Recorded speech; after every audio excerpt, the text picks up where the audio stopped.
हमारा आज का टॉपिक है second phase of Indian national movement. तो अभी तक हम लोग डिस्कस कर चुके हैं इसके पहले के टॉपिक्स। तो second phase of Indian national movement ये रिएक्शनरी फेज है और this phase was led by assertive nationalist. जिन लीडर्स ने इस फेज को लीड किया उन्हें असर्टिव नेशनलिस्ट कहा जाता है। असर्टिव नेशनलिस्ट क्यों कहा जाता है? क्योंकि उनकी पॉलिसीज़ जो थी वो मॉडरेट नेशनलिस्ट से डिफरेंट थी। इसके पहले के जो चैप्टर्स हैं उनमें हमने समझा है कि जो मॉडरेट पॉलिटिशियन थे उनकी डिमांड्स एडमिनिस्ट्रेशन में रहकर कॉन्स्टिट्यूशनल मेथड से वर्क करना था और अपने लिए ज़्यादा से ज़्यादा एडमिनिस्ट्रेशन में स्पेस ढूंढना था। दादा भाई नौरोजी ने मैक्सिमम स्वराज की बात करी थी, लेकिन दादा भाई नौरोजी का जो स्वराज या होम रूल है वो तिलक के स्वराज से बहुत डिफरेंट था। तो ये असर्टिव नेशनलिज्म का जो फेस है इसमें बहुत सारे प्रोमिनेंट लीडर्स हैं, लेकिन सबसे फेमस लीडर हैं बाल गंगाधर तिलक।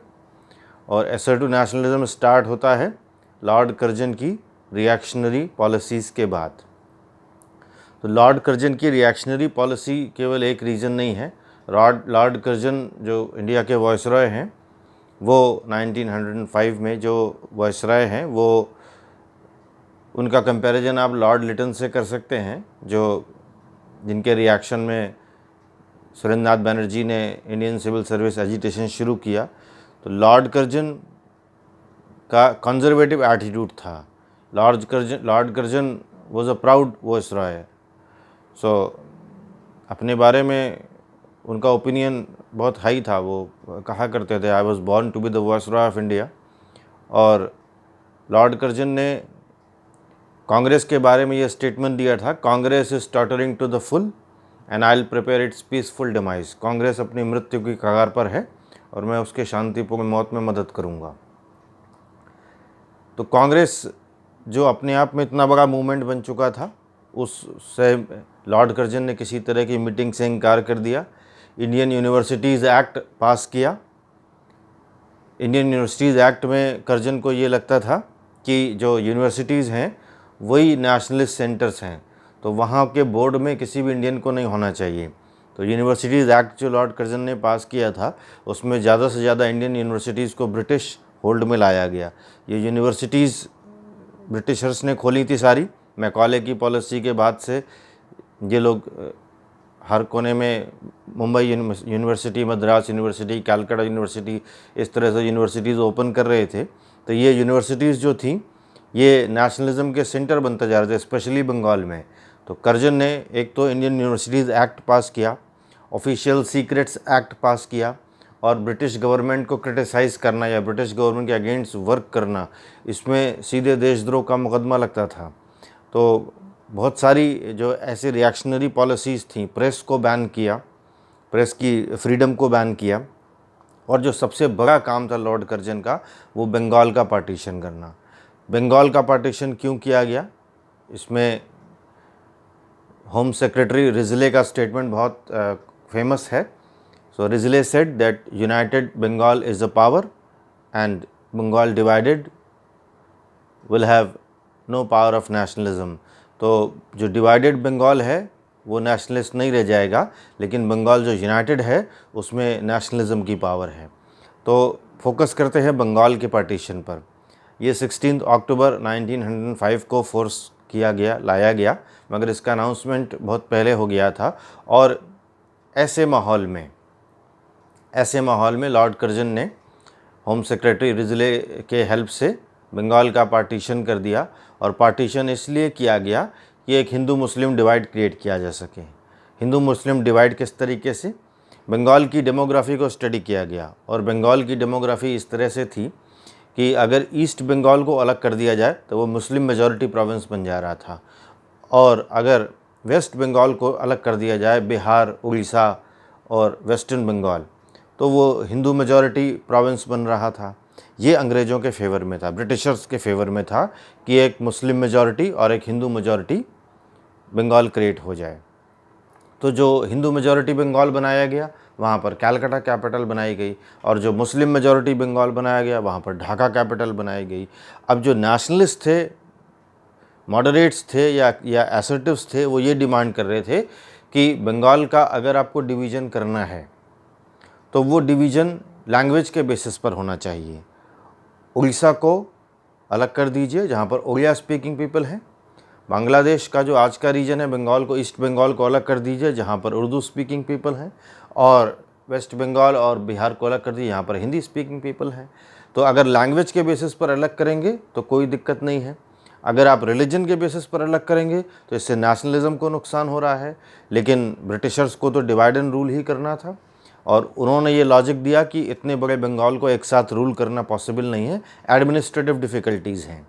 एडमिनिस्ट्रेटिव डिफ़िकल्टीज़ का लॉजिक देकर बंगाल को डिवाइड कर दिया गया, और बंगाल का डिवीज़न क्लियर कट सबको समझ में आया कि इंडियन नेशनलिज्म को ब्रेक करने का एक स्टेप है, क्योंकि बंगाल ही वो जगह है जहाँ से ब्रह्मो समाज का मूवमेंट शुरू हुआ, जहाँ से बाद में सभी इंग्लिश एजुकेशन के ज़्यादातर लोग बंगाल से पढ़कर निकले, और ब्रिटिशर्स का स्ट्रॉन्ग होल्ड भी शुरुआत से बंगाल में ही रहा। तो इंग्लिश एजुकेशन का एक्सपेंशन, तो मिडिल क्लास जो थी, स्पेशली वहाँ पर परमानेंट सेटलमेंट था, तो मिडिल क्लास का जनरेशन बंगाल में बहुत पहले हो गया था, जो इंडियन एजुकेटेड मिडिल क्लास था। तो इसीलिए बंगाल हमेशा से ही एक नेशनलिज्म का सेंटर रहा, और 1900 तक आते आते ऐसी पोजीशन क्रिएट हो गई थी, मैं करजन के समय तक की बात कर रहा हूँ, तो करजन के टाइम तक आते आते ऐसी पोजीशन क्रिएट हो गई थी कि बंगाल में बहुत सारे इंग्लिश एजुकेटेड लोग आ गए थे, क्योंकि एजुकेशन उन्होंने ली थी, लेकिन उनको जो जॉब, गवर्नमेंट जॉब जो पहले बहुत आसानी से मिल रही थी, अब वो जॉब उतनी आसानी से अवेलेबल नहीं थी, क्योंकि अब एजुकेटेड लोग बढ़ रहे थे ना, तो उनका अनएम्प्लॉयमेंट भी बढ़ रहा था और अंडर एम्प्लॉयमेंट भी बढ़ रहा था। तो हर किसी को गवर्नमेंट जॉब्स में तो ऑब्जॉर्व नहीं किया सकता था, तो इंग्लिश एजुकेटेड लोग अब अवेलेबल थे पॉलिटिक्स करने के लिए, जो आज से 10 साल पहले अवेलेबल नहीं थे। 10 साल पहले जब मॉडरेट्स वर्क कर रहे थे तो फील्ड वर्क के लिए जो मासेस थे, पब्लिक थे, वो अवेलेबिलिटी नहीं थी, क्योंकि या तो हायर मीडियम क्लास लीड करने के लिए था और बाकी इलिटरेट क्लास था, और जो इंग्लिश एजुकेटेड था उसको जॉब मिल जा रही थी। लेकिन अगले 10 सालों में ये सिचुएशन चेंज हो गई, 1900 तक आते आते ये सिचुएशन चेंज हो गई। तो अब बहुत सारे मासेस ऐसे क्रिएट हो गए जो नेशनल मूवमेंट या नेशनलिस्ट थॉट रखते थे। अब ये नेशनलिस्ट थॉट रखने वाले जो लोग थे, इसमें सभी लोग मॉडरेट्स या असर्टिव जैसा नहीं सोचते थे। एक नेशनलिस्ट स्कूल भी था जो बिल्कुल रेडिकल था। हेमचंद्र कानून को ये तो ट्रेनिंग लेकर आए थे बम बनाने की, तो इस जर्मनी से लेकर आए थे। तो बंगाल में अनुशीलन समिति जैसे जो क्रांतिकारी संगठन है वो भी डेवलप हो रहे थे। तो बंगाल में केवल मॉडरेट आइडिया चल रहा हो ऐसा नहीं है, केवल असर्टिव आइडिया चल रहा हो ऐसा नहीं है। जो यंग जनरेशन थी उसको ज़्यादा अट्रैक्शन इन आइडियाज़ से हो रहा था, जिसको हम रेवोल्यूशनरी फेस कहते हैं। तो ये रेवोल्यूशनरी आइडियाज़ भी डेवलप हो रहे थे, तो इसीलिए बहुत सारे लोग एक्टिवली पार्टिसिपेट करने के लिए नेशनल मूवमेंट में तैयार थे। तो जब एक्टिवली तैयार थे और जब माहौल बना हुआ था, इसके साथ और भी करजन की पॉलिसीज़ तो मैंने बोली ही, लेकिन इसके साथ और भी इंटरनेशनल सिचुएशंस ऐसी थी कि यही वो पीरियड है कि जब जापान ने रशिया को एक वॉर में हरा दिया। अब एशियन नेशन है जापान। जापान जो है वो 1857 के बाद इंडस्ट्रियलाइज हुआ है, और जापान एशियन नेशन है, और एक एशियन नेशन एक फर्स्ट वर्ल्ड कंट्री को इस तरह से डिफीट दे दे, रशिया को डिफीट दे दे, जिसका मिडिवल एजेस से इतना बड़ा एम्पायर है, तो ये इंटरनेशनल सेंटिमेंट को बूस्ट करने वाली बात थी। जो डेवलपिंग कंट्रीज़ थे और ऐसे कंट्रीज़ थे जिनके लिए जहाँ पर नेशनल मूवमेंट ग्रो कर रहा था, उनको ये सेंटिमेंटल बूस्ट मिला इस बात से कि अगर जापान रशिया को बीट कर सकता है तो हम केवल ब्रिटिशर्स को पिटिशंस देंगे, केवल परसुएशन की पॉलिसी पर चलेंगे, तो ऐसा नहीं है, हम रेवोल्यूशनरी पॉलिसीज़ भी अडॉप्ट कर सकते हैं। तो ये बेसिक आइडिया था थॉट का कि जिसने इसको बनाया। यही वो समय है जब वीडी सावरकर हैं, यही वो टाइम है जब इंडिया में अब रेडिकल सोच वाले लोग भी हैं, ऐसे लोग भी हैं जब ये सोच रहे हैं कि इंडिया को नए थॉट में अडॉप्ट कर इंडिया को नए थॉट को अडॉप्ट कर लेना चाहिए। बिपिन चंद्र पाल, अरविंद घोष, लाला लाजपत राय, बाल गंगाधर तिलक, आनंद मोहन बोस, सुरेंद्र नाथ बनर्जी, ये सब जो पुराने लीडर्स हैं, ये सब इनके थॉट्स चेंज भी हो रहे हैं। जैसे लाला लाजपत राय का एग्जाम्पल लीजिए। लाला लाजपत राय 1888 से कांग्रेस के मेंबर रहे हैं, लेकिन उसके पहले लाला लाजपत राय 12 साल तक, 12 ईयर्स तक लाला लाजपत राय उतने रेडिकल नहीं थे। लेकिन जब करजन की रिएक्शनरी पॉलिसीज़ आई तो लाला लाजपत राय का एटीट्यूड बिल्कुल चेंज हुआ और उन्होंने इंडिया के मासस को एजुकेट करने का काम और करजन की गवर्नमेंट को क्रिटिसाइज़ करने का वर्क शुरू किया। और ये उन्होंने अपने न्यूज़पेपर्स के थ्रू शुरू किया। यंग इंडिया जो उनका न्यूज़पेपर चलता था, ब्रिटेन्स डेफ टू इंडिया जो उनका फेमस पेपर है, तो लाला लाजपत राय ये सब सरदार अजीत सिंह और भगत सिंह की फैमिली को सब ये सब बिलोंग करने वाले लोग हैं। तो इस तरह से जो पूरा मूड है, जो सेंटिमेंट है लीडर्स का, वो चेंज हो रहा था। तो ये सारी सिचुएशन से जो मॉडरेट पॉलिसी थी उससे अब शिफ्ट असर्टिव नेशनलिज्म की तरफ हो गया। और जैसे जो करजन ने बंगाल का पार्टीशन किया तो उसके अगेंस्ट एक एंटी पार्टीशन मूवमेंट बंगाल का खड़ा हो गया। जो एंटी पार्टीशन मूवमेंट है उसको लीड करने वाले पुराने लीडर सुरेंद्र नाथ बनर्जी, सुरेंद्र नाथ बनर्जी ने इसको लीड किया। कलकत्ता में टाउन हॉल में एक बहुत बड़ी मीटिंग बुलाई गई और पहली बार इंडिया के पॉलिटिकल हिस्ट्री में मासेस इतने बड़े लेवल पर लाखों की भीड़ में गैदर हुए थे। इसके पहले कभी अगेंस्ट द ब्रिटिश, किसी ब्रिटिश पॉलिसी के अगेंस्ट लाखों की भीड़ में कभी भारतीय समूह इकट्ठे नहीं हुए थे। जबकि इसके पहले 5 साल पहले 1898 से 1900 के बीच में 1 करोड़ से ज़्यादा इंडियंस अकाल में मर गए थे। और ये वही पीरियड था 2 साल के अंदर, और ये वही पीरियड था जिस समय क्वीन विक्टोरिया के इंडिया के एम्प्रेस बनने का सिल्वर जुबली सेलिब्रेशन किया गया था।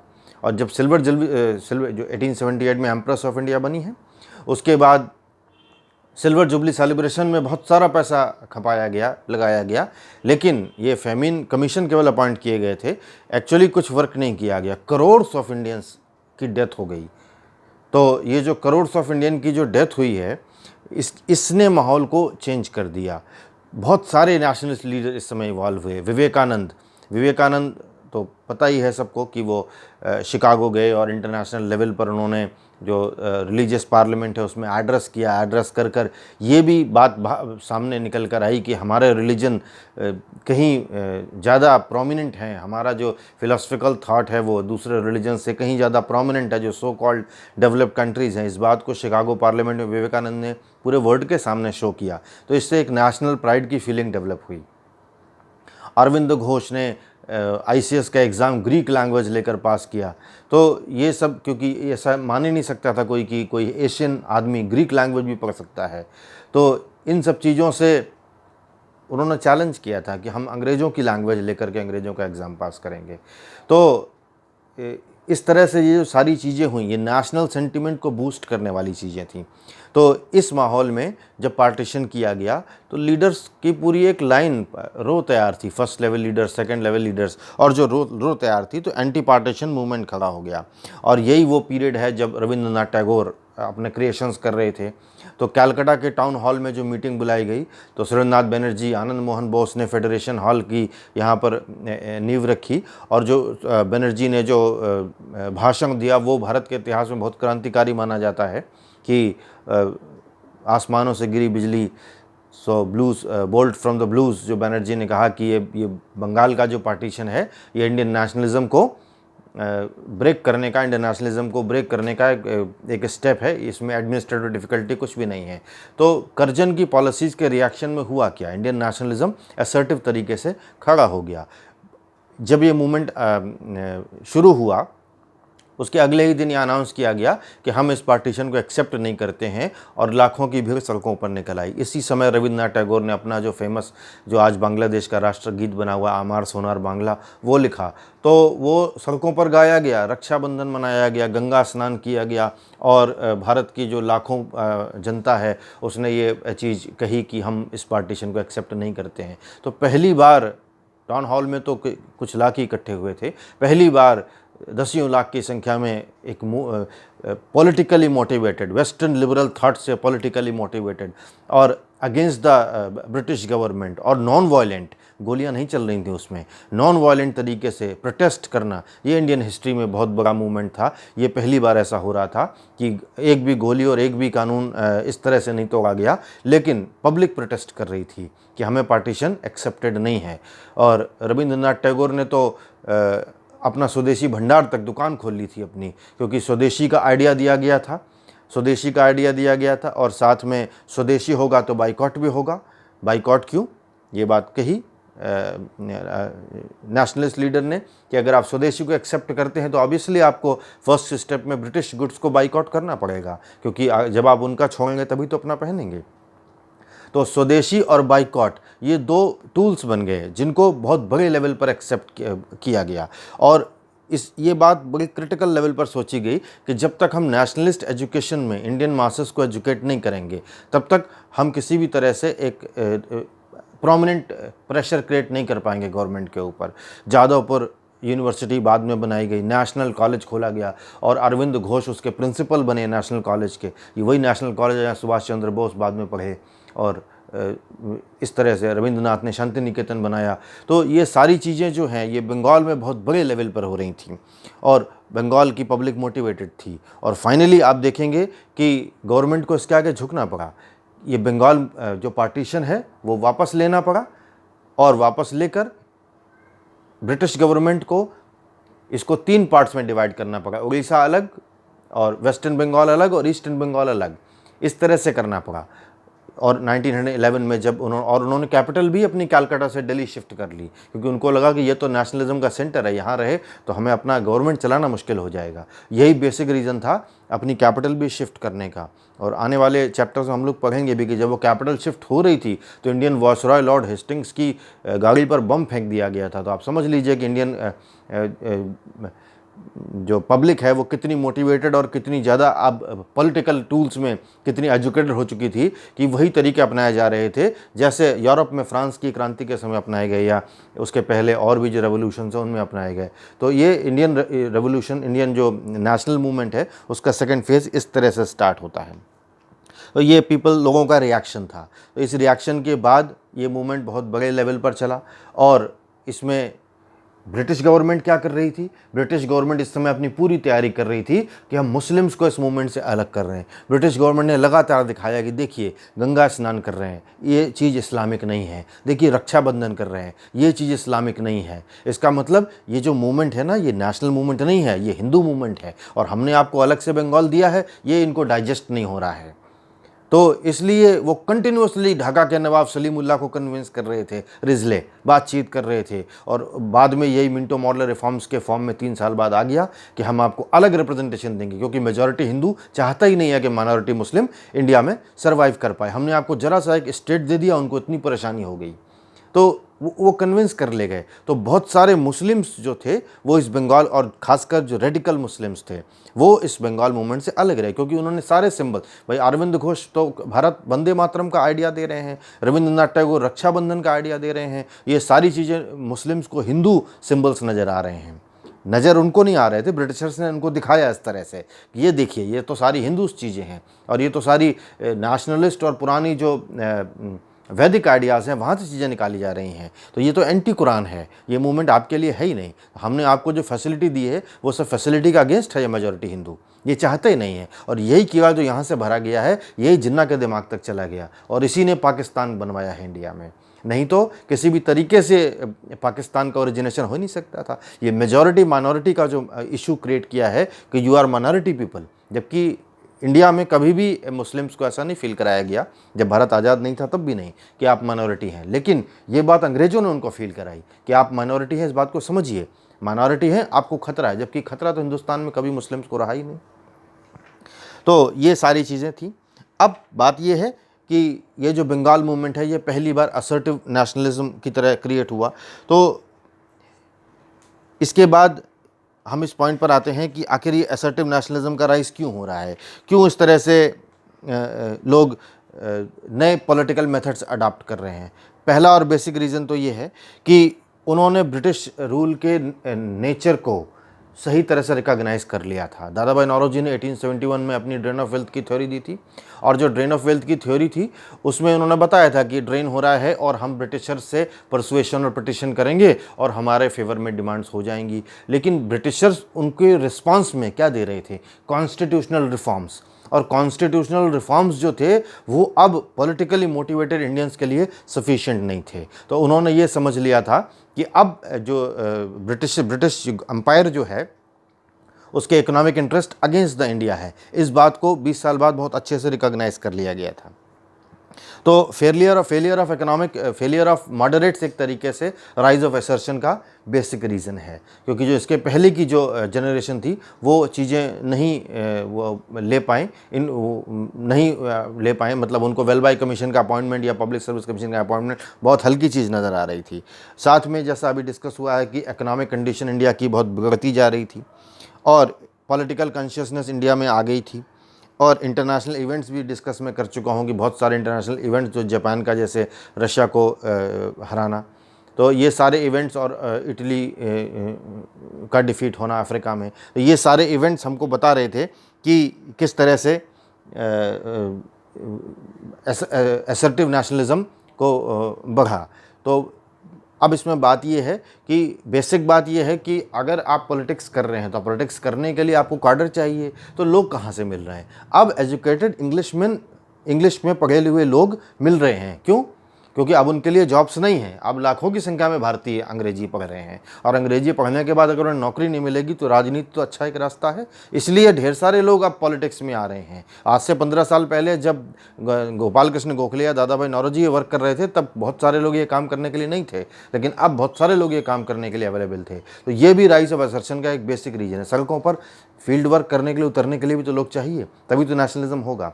और तिलक ने इसकी लीडरशिप अडॉप्ट करी।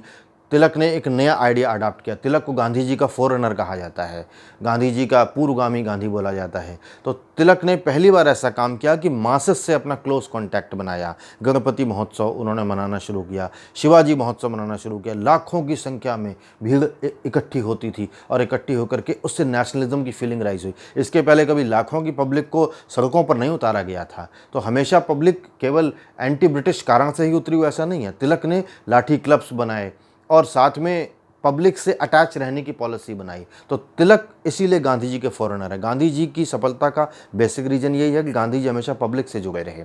बाकी लीडर्स का पब्लिक कनेक्शन उतना नहीं था।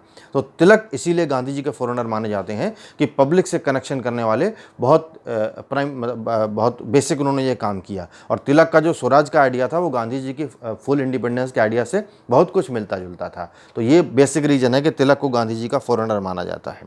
तो ये सारी बातें हो गई। इसके अलावा एक और बात है कि जो रेशियल एटीट्यूड था वो तो हमेशा से चला आ रहा था, कोई नया तो था नहीं, लेकिन अब चूंकि इंग्लिश पढ़े हुए जो लोग थे उनको ये बड़ा ख़राब लगने लगा। तो अब जो रेशियल एटीट्यूड है उसके अगेंस्ट बातें उठाई जाने लगीं, और ये कहा जाने लगा, देखिए एक बेसिक बात है, ये कहा जाता है कि भारत ने अंग्रेज़ों की जंजीर को अंग्रेज़ों के हथौड़ों से तोड़ा है, और वो हथौड़ा क्या है? अंग्रेजी। तो अंग्रेज़ों को अंग्रेजी से ही ख़त्म किया गया है। ये बेसिकली बात है। तो इंग्लिश पढ़ने के बाद ही तो हम जाने हैं कि हमें क्या क्या चाहिए। उसके पहले हमें कहाँ पता था कि हमें क्या क्या चाहिए? Liberty, justice, freedom, civil rights, democracy, participation in the government, ये सारी बातें तो हम इंग्लिश पढ़ने के बाद जाने हैं। अब ढेर सारे लोग लंदन जा सकते हैं और वहाँ से इंग्लिश वकालत करके आ सकते हैं। इसीलिए वकीलों की एक फ़ौज तैयार हो रही है, और वो वकीलों की फ़ौज लगातार भारत में पॉलिटिक्स करने के लिए, क्योंकि देशभक्ति का भावना उनके अंदर प्रबल रूप से मौजूद है। ऐसी मौजूद देशभक्ति की भावना कि वो भारत में काम करना चाहते हैं, वर्क करना चाहते हैं। तो असर्टिव नेशनलिस्ट जो थे उनके बेसिक टारगेट क्या थे? पहली बात तो स्वदेशी की वो बात कर रहे थे, स्वदेशी बाइकआउट मैंने डिस्कस किया, और साथ में वो नेशनल एजुकेशन की बात कर रहे थे। और इसके अलावा पैसिव रेजिस्टेंस जिसको हम कह रहे हैं, तो पैसिव रेजिस्टेंस कुल मिलाकर के वो ज़्यादा पेट्रियाटिक होकर के और ज़्यादा एग्रेसिव तरीके अपनाने की बात कर रहे थे। पिटीशन पर उनका यकीन नहीं था। तिलक का तो बहुत फेमस स्टेटमेंट है कि अगर आप साल में 3 दिन मेढक की तरह टर्राते रहेंगे तो ये कांग्रेस से कुछ हासिल होने वाला नहीं है। तो इस तरीके से कांग्रेस के अंदर ही, क्योंकि कांग्रेस सबसे बड़ा प्लेटफॉर्म था उस समय, तो कांग्रेस के अंदर ही लॉबीज तैयार हो गई। एक ऐसी लॉबी जो ज़्यादा रेडिकल सोच रखती है, और एक ऐसी लॉबी जो मॉडरेट है। तो ज़्यादा रेडिकल सोच वाले जो लोग हैं वो असर्टिव लोग हो गए। अब जहाँ पर लॉबी तैयार हो गई तो तुरंत दोनों के बीच में ये कॉन्फ्लिक्ट शुरू हो गया कि कांग्रेस प्रेसिडेंट की जो पोजीशन है वो किसके पास होनी चाहिए। अब जो आपस में जो कंट्रडिक्शन हो रहा है वो किस बात को लेकर हो रहा है कि जो बंगाल का मूवमेंट है, जो बंगाल में इतना बड़ा मूवमेंट खड़ा हुआ है, खड़ा किया गया है, तो बिपिन चंद्र पाल बंगाल में बहुत बड़े लीडर हैं, लाला लाजपत राय ये पंजाब में बहुत बड़े लीडर हैं, और बाल गंगाधर तिलक, बाल बाल पाल ये फेमस ट्रायो है, ये चाह रहे हैं, ये लोग चाह रहे हैं कि बंगाल मूवमेंट को पूरे इंडिया में एक्सटेंड किया जाए। जबकि मॉडरेट्स कह रहे हैं, फिरोज शाह मेहता मॉडरेट्स के लीडर हैं, ये तिकड़ी कही जाती है मुंबई के, मेहता, तेलंग और तैयब जी। तो केटी तेलंग, बदरुद्दीन तैयब जी और फिरोज शाह मेहता, ये बॉम्बे ट्रायो बोला जाता है। तो ये बॉम्बे ट्रायो जो है, बॉम्बे से दो लॉबीज़ थी, एक तो ये बॉम्बे ट्रायो मेहता, तेलंग और तैयब जी, और एक तिलक की लॉबी। तिलक पब्लिक के बीच में पावरफुल थे, तिलक मासेस, लाखों की मासेस को कलेक्ट कर सकते थे, लेकिन फिरोज शाह मेहता का कांग्रेस पर पूरा कमांड था। फिरोज शाह मेहता कभी नहीं चाहते थे कि तिलक का कांग्रेस में स्ट्रांग होल्ड हो, तो क्योंकि फिरोज शाह मेहता मॉडरेट थे, वो कांग्रेस को फाउंडिंग मेंबर्स में से एक हैं, वो तिलक की इंपॉर्टेंस कांग्रेस में चाहते ही नहीं थे, और तिलक को पब्लिक का बहुत ज़्यादा सपोर्ट था। तो इसलिए ये आपस में टसल शुरू हो गया कि कांग्रेस का जो कैडर है वो ये चाहने लगा कि तिलक को प्रेसिडेंट होना चाहिए, लेकिन तिलक को प्रेसिडेंट कोई बनाने वाला नहीं था, कोई तैयार नहीं। ये जब तक फिरोज शाह मेहता की डेथ नहीं हो गई है तब तक तिलक की कांग्रेस में एंट्री भी उस तरह से नहीं हो पाई है। तो ये बॉम्बे की तिकड़ी ने हमेशा तिलक को रोक कर रखा। मॉडरेट्स कहते थे, गोपाल कृष्ण गोखले कहते थे, आप सत्ता की ताकत नहीं समझते, 2 मिनट में ख़त्म कर देगी आपको। लेकिन ये सत्ता की ताकत समझना नहीं चाहते थे, क्योंकि ये पेट्रियाटिक लोग थे, इनके दिमाग में अब बलिदान देने की इच्छा बहुत ज़्यादा थी। तो वो बलिदान की जो भावना थी वो प्रबल रूप से निकल के बाहर आ रही थी। तो इस तरह से ये सारी बातें थीं। अब गवर्नमेंट ने ऑब्वियसली मुस्लिम लीग को बनाने का एक स्टेप उठाया, और ये जो असर्टिव्स और जो मॉडरेट्स के बीच में जो कन्फ्लिक्ट हो रही है, ये तो 1906 में ही बहुत स्ट्रांग हो गई थी, और ऐसा लग रहा था कि अब कांग्रेस नहीं बचेगी, कांग्रेस का पार्टीशन हो जाएगा। 20 साल पहले जो कांग्रेस बची थी अब उसका पार्टीशन हो जाएगा। तो रीज़न क्या था? रीज़न वही कि स्वदेशी को लेकर, बाइकॉट को लेकर, नेशनल एजुकेशन को लेकर और कांग्रेस प्रेसिडेंट को लेकर आपस में कॉन्फ्लिक्ट था कि कौन होना चाहिए। मॉडरेट्स कह रहे थे रास बिहारी घोष को कांग्रेस का प्रेसिडेंट होना चाहिए, और जो ये असर्टिव्स थे वो कह रहे थे लाला लाजपत राय को कांग्रेस का प्रेसिडेंट होना चाहिए। बस लाठियां चलने ही वाली थी, लेकिन दादा भाई नौरोजी इंग्लैंड से आ गए, और दादा भाई नौरोजी तो ग्रैंड ओल्ड मैन इंडिया बोले जाते हैं, तो उनके सामने कोई कुछ बोल नहीं पाया। तो कैलकाटा सेशन में दादा भाई नौरोजी को प्रेसिडेंट बना दिया गया। अब कैलकाटा सेशन में जब दादा भाई नौरोजी को प्रेसिडेंट बना दिया गया तो कोई कुछ नहीं बोल पाया, और नौरोजी ने उस सेशन से जो हम स्वदेशी का जो कॉन्सेप्ट है, स्वराज का जो आइडिया है, वो सब दिया। लेकिन बात तो यह है कि स्वदेशी और स्वराज मॉडरेट्स भी कह रहे होना चाहिए, असर्टिव्स भी कह रहे होना चाहिए, लेकिन कैसे होना चाहिए, किस तरह, किस लेवल तक हम जाएं ब्रिटिश गवर्नमेंट के अगेंस्ट, इसमें कॉन्फ्लिक्ट था।